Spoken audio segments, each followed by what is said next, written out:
aqui com mais um Papo Suprem, um programa da TV Suprem, veículo de comunicação da União Planetária, pioneira em comunicação positiva no Brasil. Aqui as comunicações são sempre elevadas. Acompanhe nossas redes sociais, estamos no canal 2 da NET TV e no YouTube.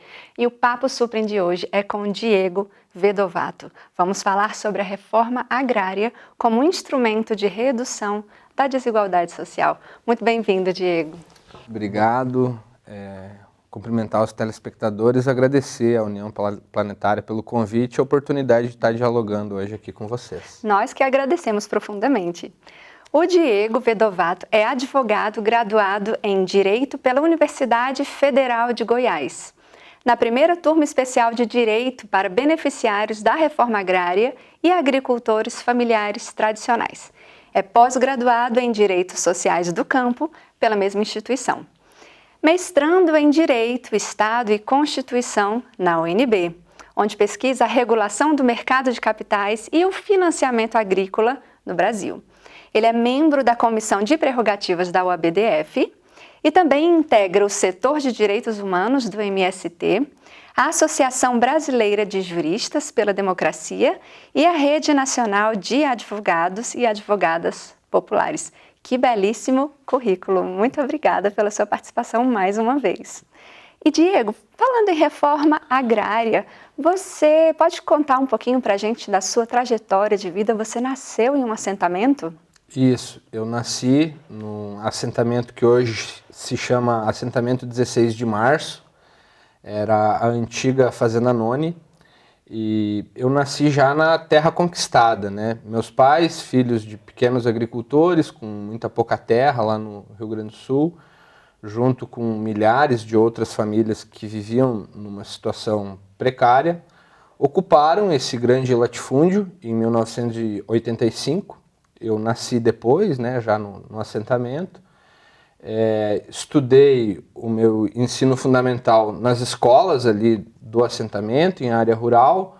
O ensino médio fui fazer na cidade, porque à época não tinha cursos de ensino médio no assentamento, né? Hoje tem uma escola técnica lá de agroecologia.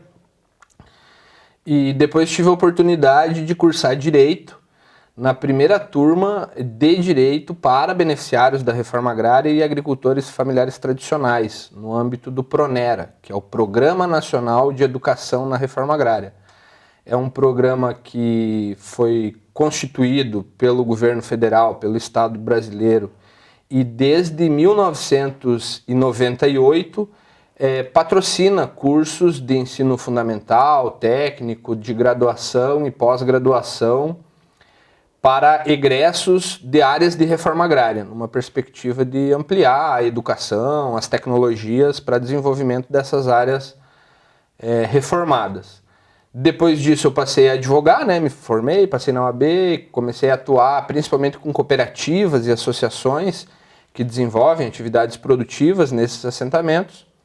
E recentemente ingressei, né, no mestrado na Universidade de Brasília, onde, como você já disse aqui, eu pesquiso a regulação do mercado de capitais, porque a gente tem, inclusive, né, cooperativas que foram à Bolsa de Valores captar recursos para poder ampliar a atividade de produção e de proteção ambiental, de desenvolvimento dessas áreas reformadas. Tenho escritório aqui em Brasília, então atuo principalmente aqui nessa região, mas também com acompanhamento de demandas, questões nacionais que envolvem esse setor da agricultura familiar, da reforma agrária, né, dos assentamentos. Então, esse é um pouco a minha trajetória, né? E o seu coração sempre voltado para essa área, desde pequeno? Sempre voltado para essa área. Eu me sinto, de certa forma, privilegiado, né, por poder atuar com conhecimentos técnicos específicos, agora profissionalmente, em defesa do meu povo, né, tanto das pessoas do meu assentamento. Eu nasci numa cooperativa, meus pais têm uma cooperativa lá que chama Cooptar Alimentos. É uma das primeiras cooperativas também em áreas de reforma agrária, tem uma indústria, né, que foi construída há bastante tempo, e, enfim, outros desenvolvimentos lá do Rio Grande do Sul e do país inteiro. Então, para mim, é um orgulho, uma satisfação e, obviamente, uma responsabilidade, né, muito grande atuar em defesa dessas populações. A gente trabalha também, né, com sindicatos, com associações, com, enfim, toda a rede que a gente chama de economia solidária, né, grupos que são urbanos também. E para mim é uma grande alegria, porque eu acho que esses atores sociais, eles são responsáveis pela construção, né, de uma nova cultura e da democratização do país e do desenvolvimento nacional, de defesa dos direitos humanos. Então, é muito bom, né, poder conciliar os nossos valores, as nossas expectativas com a vida, a ética, né, que eu aprendi em casa, no assentamento, e poder estar trabalhando com essa população é algo muito realizador para mim. Agora é interessante você falar de privilégio, porque realmente é um privilégio você perceber a sua missão de vida e atuar nela, fazer do seu corpo um veículo um instrumento mesmo de transformação de mundo, e você faz isso belamente. Já assisti vários vídeos seus e acho incrível o seu trabalho. Meus parabéns. E, Diego, fala um pouquinho para a gente sobre a reforma agrária em si, com relação à desigualdade social, à mitigação da desigualdade social, porque ela é efetivamente um instrumento. Então, esse é um tema que muitas vezes paira muito preconceito, né? Porque tem muitas vezes uma propaganda enganosa sobre o que é a reforma agrária, sobre o que são as reivindicações dos movimentos sociais, né? É uma luta que os povos do campo, quilombolas, indígenas, ribeirinhos, agricultores familiares, sem terra, e também a população urbana brasileira, defende há muitos anos, né? Isso está desde a nossa Constituição de 1934, já tinha uma previsão específica acerca da função social da terra. E posteriormente, né, com a aprovação em 1964 do Estatuto da Terra e com a previsão que veio na Constituição depois de 69 e agora na Constituição de 1988, a reforma agrária é uma medida, né, prevista no ordenamento jurídico brasileiro como uma forma de garantir a função social, a propriedade e a democratização e desenvolvimento de todo o país.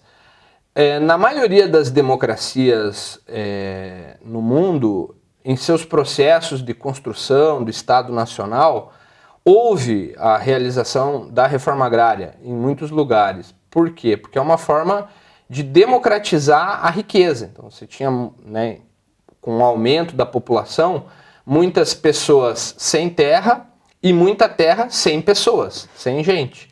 Então, uma forma de desenvolver os municípios, o interior, a economia nacional, foi a realização da reforma agrária. E o movimento Sem Terra no Brasil, ele surge nos anos 80 nesse contexto, né?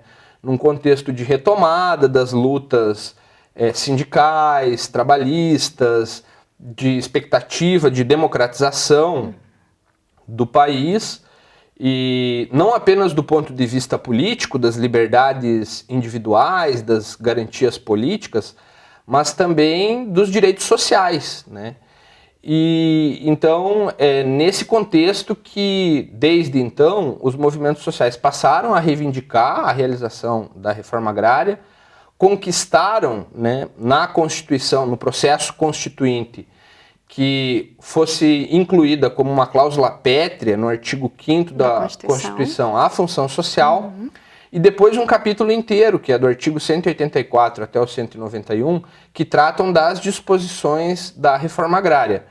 E com uma perspectiva também, em alguma medida, inovadora, porque o tema ambiental, por exemplo, já surgiu e aparece na Constituição, né, como um dos 4 requisitos para cumprimento da função social da propriedade, da terra, que é a produtividade. Então uma área rural, ela precisa ser produtiva, tem esse critério da produtividade, tem a dimensão ambiental, ela precisa preservar o meio ambiente e desenvolver atividades agrícolas que sejam compatíveis com o desenvolvimento sustentável, as relações trabalhistas, né? A gente sabe que no Brasil, infelizmente, a gente vê ainda a ocorrência em algumas regiões, principalmente nas regiões mais longínquas, a ocorrência de trabalho escravo, de superexploração dos trabalhadores sem o pagamento dos direitos trabalhistas, previdenciários, assim por diante.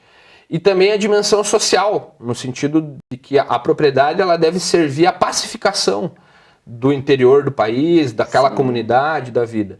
Então, a reforma agrária ela é isso, né? É um conjunto de medidas do Estado com vistas a buscar a democratização do acesso à terra. E eu sempre costumo repetir algo que eu aprendi com Dom Tomás Balduino, que era bispo emérito da cidade lá em Goiás, onde a gente estudou, que sem acesso à terra, as populações do campo não têm vida. Aquela cultura, a vida, né, com dignidade dessas pessoas acaba sendo prejudicada. Então, lutar pela democratização da terra tem a ver com isso, tem a ver com a proteção do meio ambiente, com a proteção da economia, com a proteção das relações trabalhistas, previdenciárias e com o desenvolvimento humano de uma forma geral. Porque eu compreendo também que nós, seres humanos, somos zeladores da terra, do mundo, do meio ambiente. Então, as relações que se estabelecem com a atividade agrícola, elas não podem compreender a terra meramente como um ativo financeiro, como uma questão a ser explorada, ampliar o lucro, né? Mas ao desenvolvimento dos povos, dos seres, né? Toda a vida que paira nas áreas rurais. E da mesma forma, as relações urbanas, elas precisam da comida que vem da roça, né? Então a gente brinca isso também, né? Que se o campo não planta, a cidade não janta. Então é uma reivindicação não apenas dos povos do campo, mas também das populações urbanas. E como a gente sabe, né? Infelizmente no Brasil ainda há um problema de subnutrição, de fome. Então investir na reforma agrária, investir na agricultura familiar, na produção de alimentos e na proteção ambiental tem relação totalmente direta também com o combate à fome, com a garantia de vida digna de todas as pessoas, morem elas no campo, morem elas na cidade. E que é efetivamente um instrumento de pacificação mesmo, de busca pela paz no mundo. E Diego, muito obrigada, estou encantada com tanta informação, com a riqueza de tanto conhecimento, mas eu vou pedir para segurar um pouquinho, porque a gente vai para um breve intervalo aqui no nosso Papo Suprem. E a gente volta já.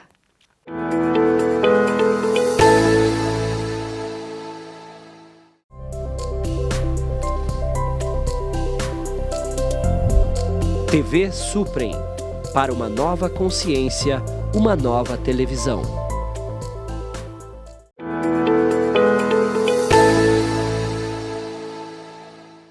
Estamos de volta com o nosso segundo bloco do Papo Suprem. E o Papo Suprem de hoje é com Diego Vedovato. Estamos falando sobre a reforma agrária como um instrumento de redução da desigualdade social. E o assunto está riquíssimo. Muito obrigada mais uma vez, Diego. E falando em reforma agrária, você pode falar um pouquinho mais, aprofundar um pouquinho mais sobre a reforma agrária como um instrumento de preservação ambiental, de desenvolvimento sustentável? Sim, os movimentos populares que lutam pela reforma agrária, principalmente nos últimos anos, têm debatido muito esse tema da questão ambiental, em virtude, né, das emergências climáticas, de toda a mudança, que os agricultores percebem isso muito bem no seu dia a dia, né?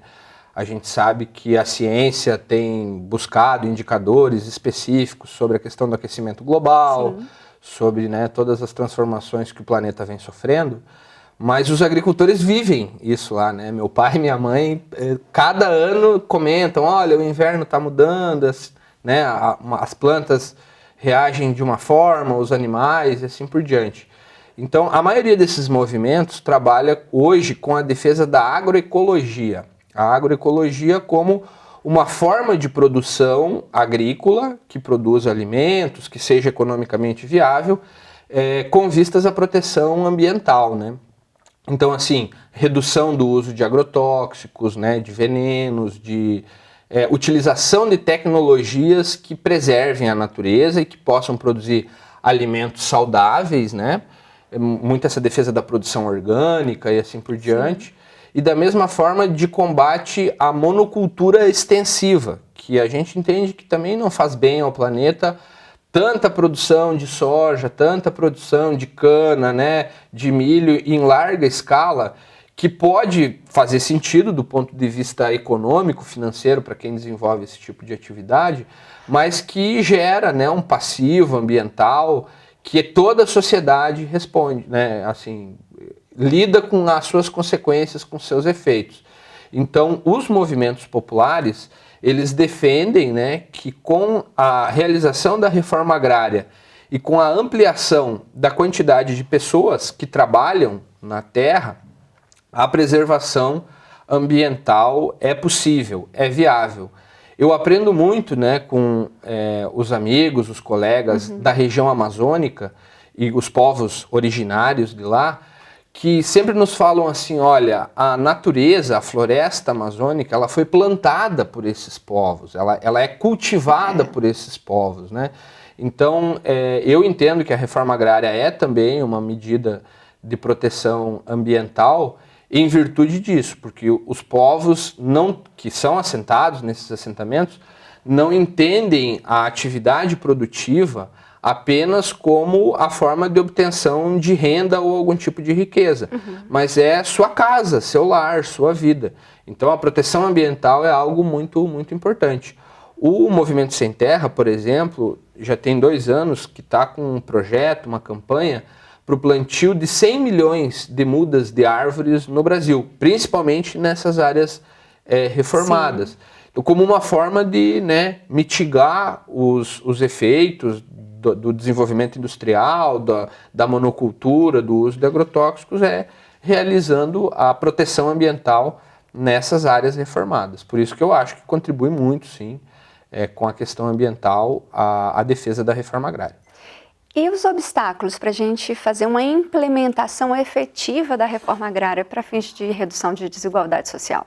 Então, me parece que o grande problema é a transformação da atividade agrícola apenas como um negócio. É a visão, né, de que a vida no campo é apenas um negócio. E a gente sabe da força política, principalmente, que esse setor que concentra muita terra tem. Tem muita terra, tem muito dinheiro, consegue ter muita influência política no Congresso Nacional, sim, no governo, no Poder Judiciário, em todas as instâncias do Estado, né? Portanto, eu acho que a tomada de consciência, né, da importância da reforma agrária, o combate ao preconceito com os movimentos sociais, que muitas vezes são acusados de crimes, de serem bandidos, a maioria das vezes feito por pessoas que não conhecem a realidade agrária dos assentamentos, né? Que não sabe que lá são trabalhadores, são trabalhadoras, senhoras, senhores que se dedicam à produção de alimentos e ao cuidado de suas famílias. Então, acho que esses são os principais obstáculos.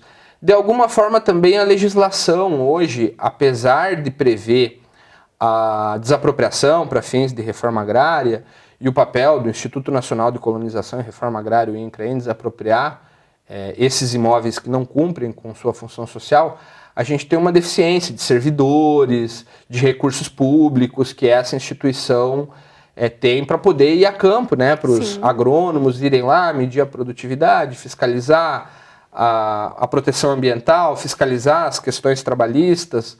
Tudo isso atrapalha a realização da reforma agrária. Então, seria necessário, né, que houvesse alocação de um volume maior de recursos públicos, realização de concursos, como vai ser realizado agora, um concurso unificado, inclusive, que vai ampliar o quadro de servidores, né, do INCRA, do Ministério do Desenvolvimento Agrário. Acho que esses são obstáculos importantes, assim, que dificultam, que atrasam, né, a realização dessa promessa constitucional tão reivindicada pelos povos do campo. Sim, e você falou em movimentos sociais, como é que o povo, a sociedade civil consegue contribuir para a implementação de uma reforma agrária efetiva? Acho que existem muitas formas, né? A primeira delas é o combate ao preconceito e a tomada de consciência em relação ao que ocorre, ao que acontece na realidade agrária do país e de toda a América Latina. A defesa dos povos originários, indígenas, quilombolas, ribeirinhos, pescadores, a defesa da agricultura familiar, acho que isso é uma coisa muito importante. Aqui em Brasília, mas eu sei que em todas as capitais, cidades do interior, são realizadas feiras, né, de produtos que vêm da agricultura familiar, que vêm da reforma agrária. Então, defender, prestigiar, priorizar esses produtores é algo que contribui sem dúvida, né? E fazer a defesa pública de uma medida que está prevista na Constituição, na Lei de Reforma Agrária, no Estatuto da Terra. Então, a defesa, né, dessas ações como forma de combate à desigualdade e de desenvolvimento nacional, me parece que são as boas formas, né, de qualquer pessoa, em qualquer lugar do país, contribuir. Eu sempre, quando, né, vou participar de entrevistas, de diálogos, assim, eu convido as pessoas a visitarem assentamentos de reforma agrária. A gente sabe que muitas pessoas vivem em situações precárias de acampamento, né? São as pessoas que vivem ainda numa situação de muita vulnerabilidade social, vivendo em barracos de lona, em situações precárias, reivindicando que o Estado realize a sua missão e garanta o acesso à terra a essas pessoas que querem, como disse o Papa Francisco, terra, teto e trabalho. É isso que as pessoas estão reivindicando. Mas as pessoas que já vivem em assentamentos, como minha família lá no Rio Grande do Sul, produzem muito e vivem muito bem. Então é muito importante conhecer essas experiências, porque geralmente nesses assentamentos também existem escolas, existem centros de formação, né? Existem espaços para esse intercâmbio, para essa troca entre quem vem de outras regiões e quem vive nesses assentamentos. Então, aceitar o convite, né, e visitar um assentamento é algo que me parece que contribui também bastante, principalmente para a quebra de alguns preconceitos que existem ainda em relação a esse tema. E realmente os preconceitos, eles nos fazem ir para uma dualidade extrema, essa separatividade, então a gente não consegue estar na verdade, em hipótese nenhuma, quando a gente tem os preconceitos. E também é possível fazer denúncias, Diego? É possível, nos canais de ouvidoria, né, do Instituto Nacional de Colonização e Reforma Agrária, assim como do Ministério Público, são espaços, né, oficiais para denunciar qualquer tipo de irregularidade. Tanto no sentido de denunciar propriedades que não cumprem a sua função social, propriedades que têm trabalho escravo, que, né, degradam o meio ambiente, que não são produtivas, que estão abandonadas. Então podem ser denunciados para o INCRA, para o Ministério Público, que vão ser abertos processos para apurar essas situações, assim como em assentamentos, em havendo irregularidades em assentamentos, é competência do INCRA fiscalizar isso. Infelizmente, pela ineficiência do Estado, em muitas vezes não conseguir fiscalizar, não desapropriar esses imóveis, é que os movimentos sociais, de forma coletiva, buscam denunciar uma situação ilegal por meio da ocupação de terras, que é um tema, né, polêmico e tal. Mas é justamente um instrumento que ao longo, né, dos anos os povos conseguiram, assim como a greve em relação a irregularidades ou problemas que se tem nas fábricas, no serviço público, a greve é um instrumento de reivindicar e dizer, olha, tem alguma coisa errada acontecendo aqui. A ocupação de terras, ela é vista, inclusive pelo Superior Tribunal de Justiça, pelo STJ, como essa forma de buscar denunciar para o Estado a existência de irregularidades em alguns imóveis. E é uma espécie de grito, né, de brado. De pedido para ser visto. De pedido de socorro para que o Estado dê atendimento, né, a essas pessoas que vivem numa situação de tamanha vulnerabilidade social. É verdade. E Diego, a gente está finalizando o nosso Papo Supra, infelizmente, porque eu gostaria de conversar muito mais, mas você pode nos trazer uma mensagem inspiradora de conscientização sobre esse tema relevante, para que haja um foco essa distribuição mais justa de terras para todo mundo, nessa dignidade, nessa humanidade, para as pessoas até quebrarem um pouco os preconceitos e se abrirem para olhar para tudo isso? Eu acredito que é muito importante compreender que o que as pessoas querem, como eu já falei, é terra, teto e trabalho. E retomando de novo Dom Tomás Balduino, já citado aqui, ele falava para a gente, eu insisto em repetir isso, que direitos humanos não se pede de joelhos, exige-se de pé. A nossa tarefa, em grande medida, é essa, é exigir das autoridades públicas que cumpram a Constituição e realizem os direitos humanos em todos os lugares desse país maravilhoso onde a gente vive. Nossa, Diego, muito obrigada. Que prazer enorme entrevistar você. Como me enriqueceu essa entrevista. Muito obrigada pela sua participação. E, por favor, nos informe onde a gente consegue encontrar você. Bom, eu agradeço, né, o convite, a oportunidade desse debate, desse diálogo saudável, tão bonito, afetuoso, né? E podem me encontrar nas redes sociais, em quase todas as redes sociais aí, com o nome Diego Vedovato. Com 2 T's. Com 2 T's, vão encontrar o meu contato e a gente, né, tô totalmente à disposição para seguir dialogando sobre esse tema e outros temas que eu tiver condições de contribuir, obviamente. Muito obrigada, Diego, mais uma vez. Estamos finalizando o nosso Papo Suprem. Acompanhe nossas redes sociais. Estamos no canal 2 da NET TV e no YouTube. Muito obrigada.